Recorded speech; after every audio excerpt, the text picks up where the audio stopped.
ನಾನು ನಿಮ್ಮ Pallavi Hiremath, astro and numerology expert. Last ವಿಡಿಯೋದಲ್ಲಿ ನಾವು ಏನಂತಂದ್ರೆ ಜ್ಯೋತಿಷ್ಯದ ಬಗ್ಗೆ, ಕುಂಡಲಿ ಬಗ್ಗೆ, ಗ್ರಹಗಳ ಬಗ್ಗೆ, ಮನೆಗಳ ಬಗ್ಗೆ ಸ್ವಲ್ಪ ಬೇಸಿಕ್ ಇನ್ಫಾರ್ಮೇಶನ್ ನಾವು ತಿಳ್ಕೊಂಡಿದ್ವಿ. ಇದಕ್ಕಿಂತ ಮುಂಚೆ ಒಂದು ವಿಡಿಯೋದಲ್ಲಿ ನಾನು ಏನು ಹೇಳಿದ್ದೆ ಅಂತಂದ್ರೆ ಚಂದ್ರ ಮತ್ತೆ ಸೂರ್ಯ, ಓಕೆ, ಎರಡೂ important. Sun sign and moon sign ಅಂತ ಕರೀತಾರೆ. ಚಂದ್ರ ನಕ್ಷತ್ರ ಮತ್ತು ಚಂದ್ರ ರಾಶಿ ಮತ್ತು ಸೂರ್ಯ ರಾಶಿ ಅಂತ ಕರೀತಾರೆ. ಆವಾಗ ನಿಮ್ಗೆ ಹೇಳಿದ್ರೆ ನಮ್ಗೆ ವೆಸ್ಟರ್ನ್ ಪದ್ಧತಿಯ ಪ್ರಕಾರ ನಮ್ಮ ರಾಶಿ ಡಿಫ್ರೆಂಟ್ ಆಗುತ್ತೆ, ಅಥವಾ ನಮ್ಮ ಇಂಡಿಯನ್ ಇದ್ರ ಪ್ರಕಾರ ನಮ್ಮ ರಾಶಿ ಡಿಫ್ರೆಂಟ್ ಆಗುತ್ತೆ. ಕೆಲವರು ಮಂತ್ ವೈಸ್ ರಾಶಿಗಳನ್ನ ಡಿವೈಡ್ ಮಾಡ್ತಾರೆ, ಅಥವಾ ಕೆಲವರು ಹುಟ್ಟಿದ ನಕ್ಷತ್ರ ಮತ್ತು ಪಾದದ ಮೇಲೆ ರಾಶಿಗಳನ್ನ ಡಿವೈಡ್ ಮಾಡ್ತಾರೆ ಅಂತ ಹೇಳಿದೆ. ಸುಮಾರು ನಿಮ್ಮ ಲಗ್ನ ಕುಂಡಲಿಯನ್ನು ನೋಡಿದಾಗ ಚಂದ್ರ ಯಾವ ಮನೆಯಲ್ಲಿದ್ದಾನೆ, ಆ ಮನೆಯ ಅಧಿಪತಿ ಯಾರು ಅನ್ನೋದ್ರ ಮೇಲೆ ನಿಮ್ಮ ಏನಂತಾರೆ ರಾಶಿ ಅಥವಾ ಲಗ್ನವನ್ನು ನಾವು ಡಿಸೈಡ್ ಮಾಡ್ತೀವಿ.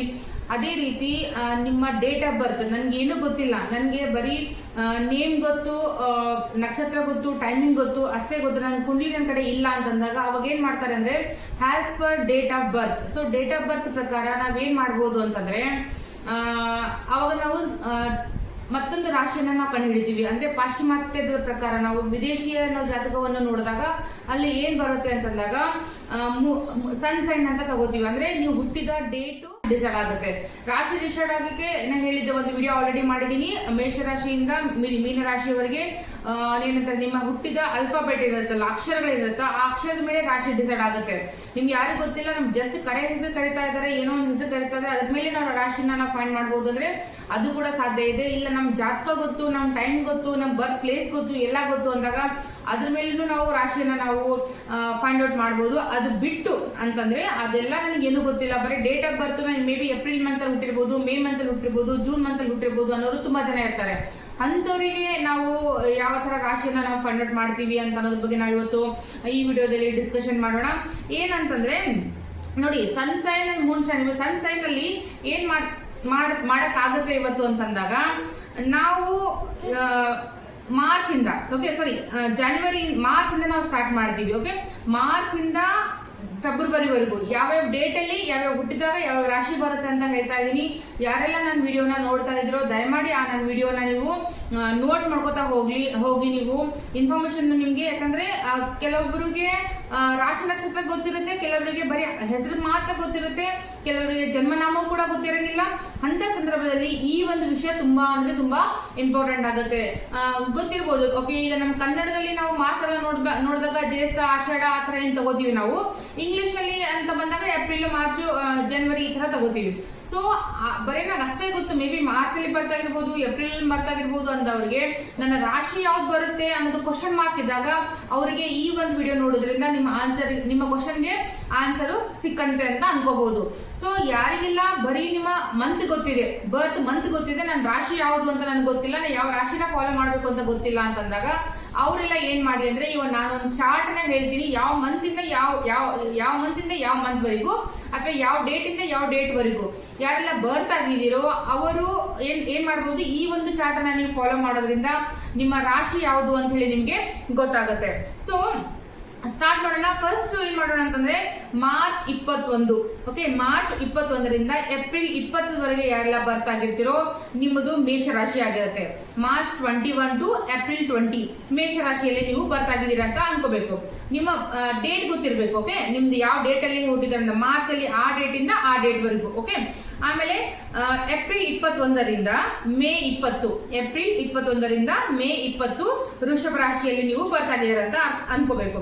ಮೇ 21ರಿಂದ ಜೂನ್ 21, ಯಾಕಂದ್ರೆ ಮೇಲೆ 31 ಬರುತ್ತೆ, ಮೇ 30 ಇರಲ್ಲ, ಮೇ 31 ಬರುತ್ತೆ, ಈ ಕಡೆ ಒಂದು ಎಕ್ಸ್ಟ್ರಾ ಆಡ್ ಆಗುತ್ತೆ. ಸೊ ಅದರಿಂದ ಮೇ 21ರಿಂದ ಜೂನ್ 21 ವರೆಗೆ ಯಾರೆಲ್ಲ ಬರ್ತ್ ಆಗಿದ್ರು ನಿಮ್ದೆಲ್ಲ ಮಿಥುನ ರಾಶಿ ಆಗಿರುತ್ತೆ. ಸೊ ಆಮೇಲೆ ಜೂನ್ 22ರಿಂದ ಜುಲೈ 22ರವರೆಗೆ, ಜೂನ್ 22 ಒಂದ್ಸಲ ಹೇಳ್ತೀನಿ, ಜುಲೈ 22ರವರೆಗೆ ಎಲ್ಲ ಬರ್ತ್ ಆಗಿದ್ರೆ ನಿಮ್ದೆಲ್ಲ ಅಂದ್ರೆ ಕರ್ಕ ರಾಶಿ ಆಗಿರುತ್ತೆ. ಇಂಗ್ಲಿಷ್ ಅಲ್ಲಿ ಕ್ಯಾನ್ಸರ್ ಅಂತ ಹೇಳ್ತಾರೆ. ಸೊ ಜುಲೈ 23ರಿಂದ ಆಗಸ್ಟ್ 22ರವರೆಗೆ, ಜುಲೈ 23ರಿಂದ ಆಗಸ್ಟ್ 22ರವರೆಗೆ ಯಾರೆಲ್ಲ ಬರ್ತ್ ಆಗಿದ್ರು ನಿಮ್ದೆಲ್ಲ ಸಿಂಹರಾಶಿ ಲಿಯೋ ಅಂತ ಹೇಳ್ತಾರೆ ಇಂಗ್ಲಿಷ್ ಅಲ್ಲಿ. ಸೊ ಆಗಸ್ಟ್ 23ರಿಂದ ಸೆಪ್ಟೆಂಬರ್ 22ರವರೆಗೆ ಯಾರೆಲ್ಲ ಬರ್ತ್ ಆಗಿದ್ರು ನಿಮ್ದು ವರ್ಗೋ ಕನ್ಯಾ ರಾಶಿ ನಿಮ್ದು ಬರುತ್ತೆ. ಸೆಪ್ಟೆಂಬರ್ 23ರಿಂದ ಅಕ್ಟೋಬರ್ 22ರವರೆಗೆ ಯಾರೆಲ್ಲ ಬರ್ತ್ ಆಗಿದ್ರೋ ನಿಮ್ದು ತುಲಾ ರಾಶಿ ಅಂದ್ರೆ ಲೀಬ್ರಾ. ಓಕೆ, ಅಕ್ಟೋಬರ್ 22ರಿಂದ ನವೆಂಬರ್ 22ರವರೆಗೆ ಯಾರೆಲ್ಲ ಬರ್ತ್ ಆಗಿದ್ರೋ ಅವ್ರದೆಲ್ಲ ಏನಾಗುತ್ತೆ ಅಂದ್ರೆ ವೃಶ್ಚಿಕ ರಾಶಿ ಸ್ಕಾರ್ಪಿಯೋ ಅಂತ ಹೇಳ್ತಾರೆ. ನವೆಂಬರ್ 23ರಿಂದ ಡಿಸೆಂಬರ್ 21ರವರೆಗೆ ಯಾರೆಲ್ಲ ಬರ್ತ್ ಆಗಿದ್ರೋ ನಿಮ್ದೆಲ್ಲ ಧನು ರಾಶಿ ಅಂದ್ರೆ ಸ್ಯಾಜಿಟೇರಿಯಸ್ ಅಂತ ಕರೀತಾರೆ. ಆಮೇಲೆ ಡಿಸೆಂಬರ್ 22ರಿಂದ ಜನವರಿ 20ರವರೆಗೆ ಯಾರೆಲ್ಲ ಬರ್ತ್ ಆಗಿದ್ರೋ ನಿಮ್ದೆಲ್ಲ ಮಕರ ರಾಶಿ ಕ್ಯಾಪ್ರಿಕಾನ್. ಓಕೆ, ಜನವರಿ 21ರಿಂದ ಫೆಬ್ರವರಿ 19ರವರೆಗೆ ಯಾರೆಲ್ಲ ಬರ್ತ್ ಆಗಿದ್ರೋ ನಿಮ್ದೆಲ್ಲ ಕುಂಭರಾಶಿ. ಓಕೆ, ಅದಕ್ಕೆ ಅಕ್ವರೀಸ್ ಅಂತ ಕರೀತಾರೆ. ಸೊ ಫೆಬ್ರವರಿ 20ರಿಂದ ಮಾರ್ಚ್ 20ರವರೆಗೆ ಯಾರೆಲ್ಲ ಬರ್ತ್ ಆಗಿದ್ರೋ ನಿಮ್ದು ಮೀನ ರಾಶಿ. ಸೊ ನೀವು ಇವೆಲ್ಲ ರಾಶಿಗಳು ಏನಾಗುತ್ತೆ ನಿಮ್ಮ ಹುಟ್ಟಿದ ತಿಂಗಳ ಆಧಾರದ ಮೇಲೆ. ಓಕೆ, ಮಾರ್ಚ್, ಜನವರಿ, ಫೆಬ್ರವರಿ ಅಂದ್ರೆ ಇನ್ ಬಿಟ್ವೀನ್ ಅಲ್ಲಿ ಅಪ್ರಾಕ್ಸಿಮೇಟ್ 28 to 29 ಡೇಸ್ ಅನ್ನ ಕನ್ಸಿಡರ್ ಆಗುತ್ತೆ. ಸೊ ಯಾರೆಲ್ಲರಿಗೂ ಈ ವಿಡಿಯೋ ನೋಡ್ತಾ ಇದ್ರು, ಹೋಪ್ ನಿಮ್ಗೆ ಎಲ್ರಿಗೂ ಅರ್ಥ ಆಗಿದೆ ಅನ್ಕೋತೀನಿ. ಯಾವ ತಿಂಗಳಲ್ಲಿ ನೀವು ಹುಟ್ಟಿದ್ರು ಅಂತ ನಿಮ್ಗೆ ಗೊತ್ತಿತ್ತು, ನಿಮ್ ನಕ್ಷತ್ರ ಗೊತ್ತಿಲ್ಲ, ರಾಶಿ ಗೊತ್ತಿಲ್ಲ, ಏನು ಗೊತ್ತಿಲ್ಲ ಅಂದ್ರೆ ನೀವು ಹುಟ್ಟಿದ ಮಂತ್ ನ ಆಧಾರದ ಮೇಲೆ ನಿಮ್ಮ ರಾಶಿಯನ್ನು ನೀವು ಫೈಂಡ್ ಔಟ್ ಮಾಡಬಹುದು. ಇದು ಎಷ್ಟು ಮಟ್ಟಿಗೆ ನಮ್ಮ ಜೀವನಕ್ಕೆ ಎಫೆಕ್ಟಿವ್ ಆಗಿರುತ್ತೆ ಅಂತಂದ್ರೆ ಅರೌಂಡ್ 80 to 90% ನಿಮ್ಮ ಲೈಫಿಗೆ ಇದು ಅಕ್ಯುರೇಟ್ ಆಗಿರುತ್ತೆ. ಸೊ ಹುಟ್ಟಿದ ಮಂತ್ಗಳ ಆಧಾರದ ಮೇಲೆ ನಿಮ್ಮ ರಾಶಿ ನಕ್ಷತ್ರವನ್ನು ನಿಮ್ಗೆ ಗೊತ್ತಾಗಿದೆ ಅಂತ ಅನ್ಕೋತೀನಿ. ಹೋಪ್ ಈ ಇನ್ಫಾರ್ಮೇಶನ್ ನಿಮ್ಗೆ ಉಪಯುಕ್ತ ಆಗಿದೆ ಅಂತೀನಿ. ಮತ್ತೆ ಮುಂದಿನ ವಿಡಿಯೋದಲ್ಲಿ ಒಂದು ಹೊಸ ವಿಷಯದೊಂದಿಗೆ ಮತ್ತೆ ಬರೋಣ. ಯಾರೆಲ್ಲ ನನ್ನ ವಿಡಿಯೋನ ನೋಡ್ತಾ ಇದ್ದೀರೋ ದಯವಿಟ್ಟು ನನ್ನ ವಿಡಿಯೋನ ಸಬ್ಸ್ಕ್ರೈಬ್ ಮಾಡ್ಕೊಳ್ಳಿ, ಲೈಕ್ಸ್ ಮಾಡಿ, ಶೇರ್ ಮಾಡಿ, ಕಾಮೆಂಟ್ ಮಾಡಿ. ಮತ್ತೆ ಸಿಗೋಣ ಮುಂದಿನ ವಿಡಿಯೋದಲ್ಲಿ ಹೊಸ ವಿಷಯದೊಂದಿಗೆ. ನಮಸ್ಕಾರ.